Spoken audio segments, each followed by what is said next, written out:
Hey everyone, I hope you're doing well and staying safe during this time. If you're new here, welcome to the channel. Like I said, thank you so much for checking me out. If you haven't done so, please make sure to hit that subscribe button just right below the video. Cool, thank you so much. I really do appreciate it. And if you're returning, welcome back. Thanks again for your support. I truly do appreciate having you here. Central Bank of Poland would have their own walled garden, which would be on the private ledger, and when that wall comes down is when the XRP bridge is used. That's the way I remember him describing it.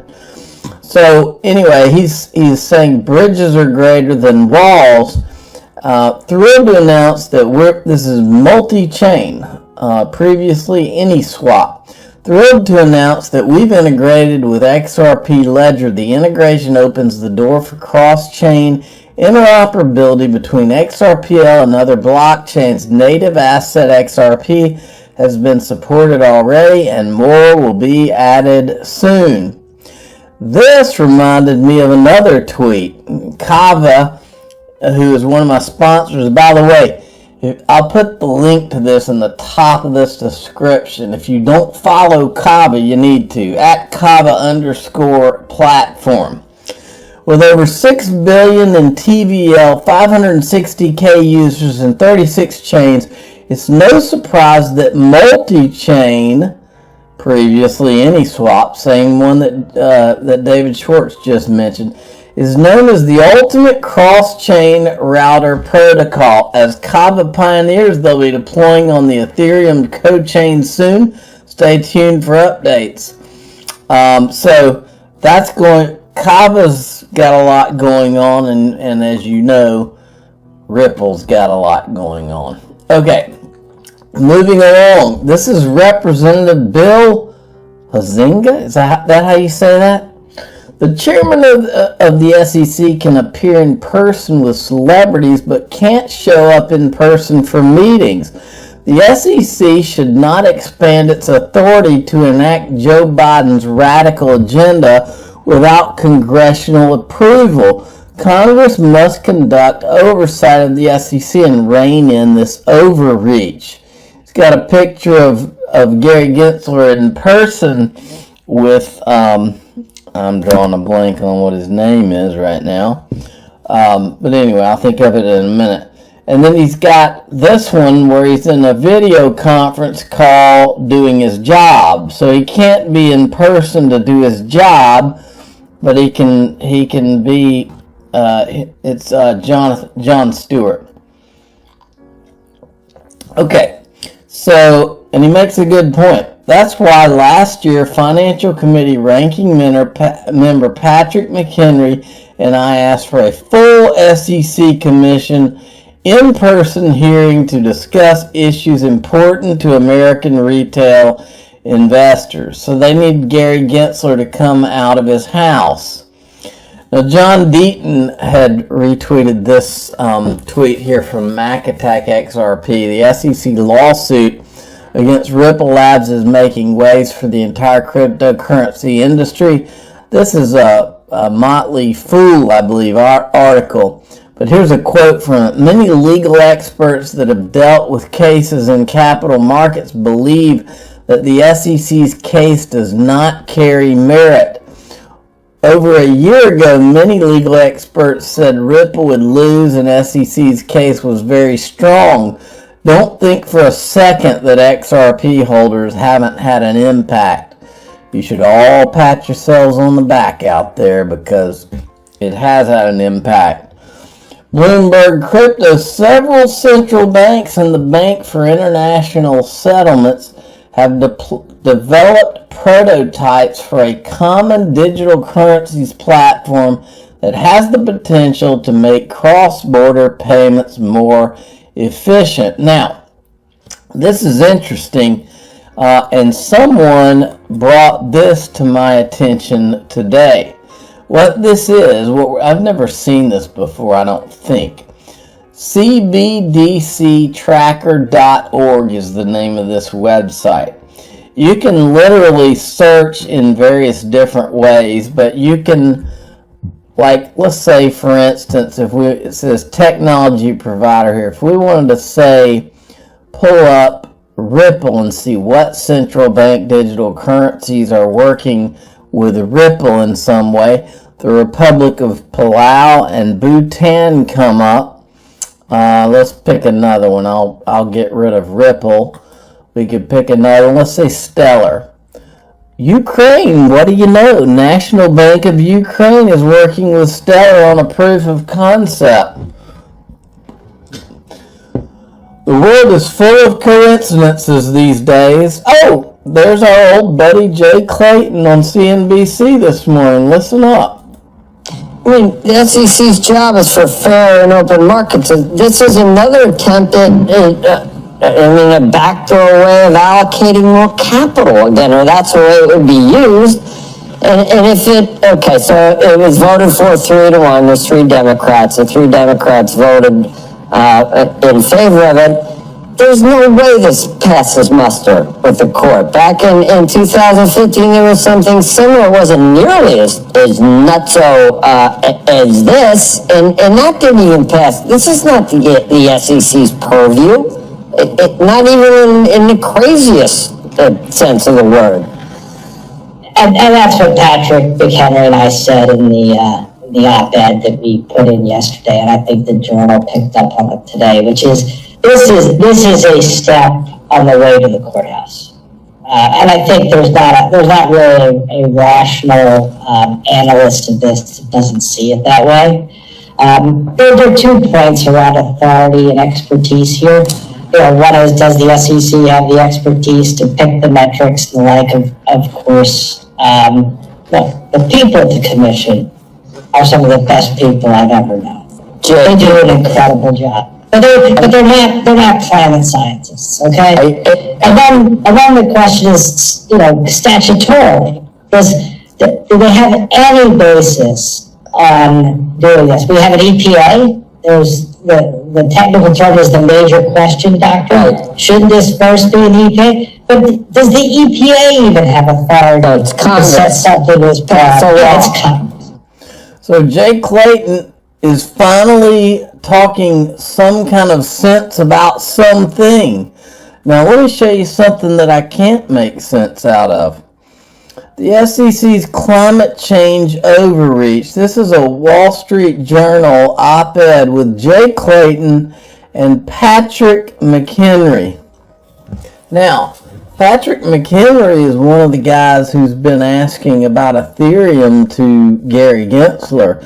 He's one of the guys in Congress who knows what's going on. Trust you me on that. I mean, he's seen... I've copied him in on probably tens or if not hundreds of tweets making him aware of what went on, and now he's doing op-eds with Jay Clayton in the Wall Street Journal. What in the world's going on, folks? What in the world's going on? Mr. Intuitive, Trimmers Only, who is the official cool guy of the Digital Asset Investor channel, probably one of the more coveted titles on this channel, if I had to say so, sent me this. Exit the European Parliament, entered New York Assembly. The proof of work FUD is not going away. New York Assembly seeks to ban Bitcoin mining over environmental concerns. So a week or 2 ago, the European Parliament was talking like this. Now the New York Assembly is. And I wanted to point something out immediately. The Blockchain Association, who represents the entire crypto industry, according to their website, not just Bitcoin and Ethereum, they immediately pounce on this. So I decided I would make sure that we all remember, once again, the Blockchain Association is Johnny on the spot when Bitcoin is threatened, but continues to be silent on the SEC versus Ripple case and shows no support whatsoever to John Deaton, who represents 66,000 plus XRP holders. Okay? So that's the deal there. And we will continue. Look, their entire existence is going to be us calling them out as long as they're not supporting Ripple and XRP the same way they would support Bitcoin or Ethereum. And we don't see them doing it. And then there's this. Sorry, drinking some of my Diet Dr. Pepper. And by the way, I also have some Chex Mix over here. Some afternoon Chex Mix. Breaking news. Cryptocurrencies are being used to evade sanctions. European Central Bank President Christine Lagarde says, and exchanges may be accomplices. Ooh, sounds scary. Now all of a sudden the crypto industry is going to be up in arms because they're threatening Bitcoin. They were nowhere to be found for the last year. Then Jack the Rippler put this out. 31 regulated Japanese cryptocurrency exchanges are going to get a green list to list 18 cryptos, including Ripple's XRP. You have to wonder if something's afoot here. Look at this, folks. This is from Grayscale. New Grayscale fund is going to focus on non-Ethereum smart contract tokens. What do they know, folks? Because why would in this regulatory environment where everybody's afraid of the SEC coming after them for doing things like this, how does Grayscale know that it's okay to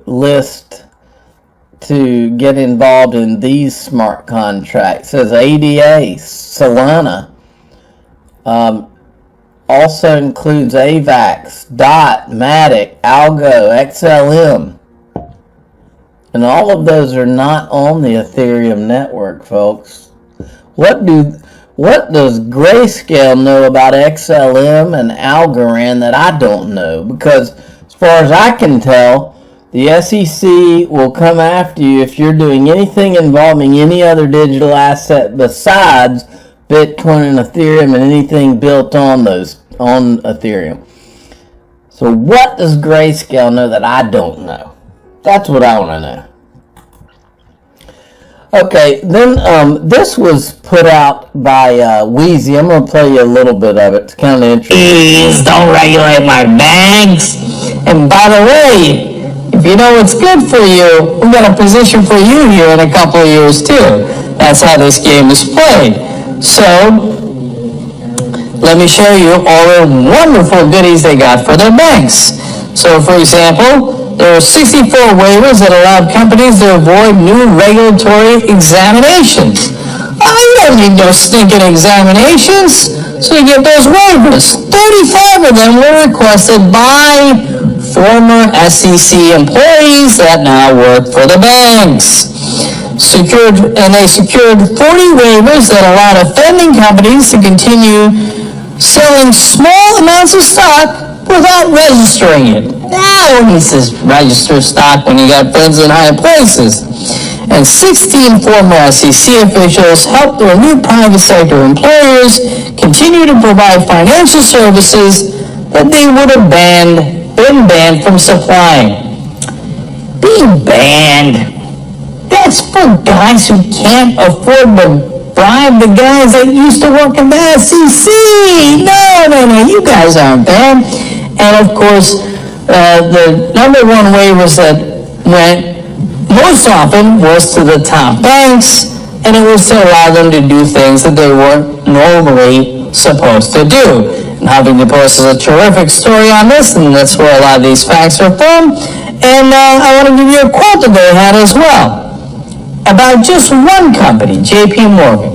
Quote, since 2003, the SEC had granted exemptions to JP Morgan and its subsidiaries when they were charged with alleged misconduct relating to mortgage securities products, transactions with Enron, initial product offerings, and research analyst conflicts of interest. I'm your guy. I will keep you posted. I'm your advocate. I'll be back on a daily basis, usually multiple times per day, with these videos to keep you updated with everything going on. So I hope you enjoyed the video. If you haven't done so, make sure to hit that subscribe button. Feel free to share any of my videos with your friends, family, social media, or anybody who may care to listen.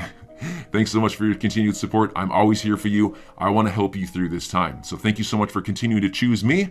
Enjoy your day, stay safe, and I'll catch you again probably in a couple hours. Thanks, everybody. See you later.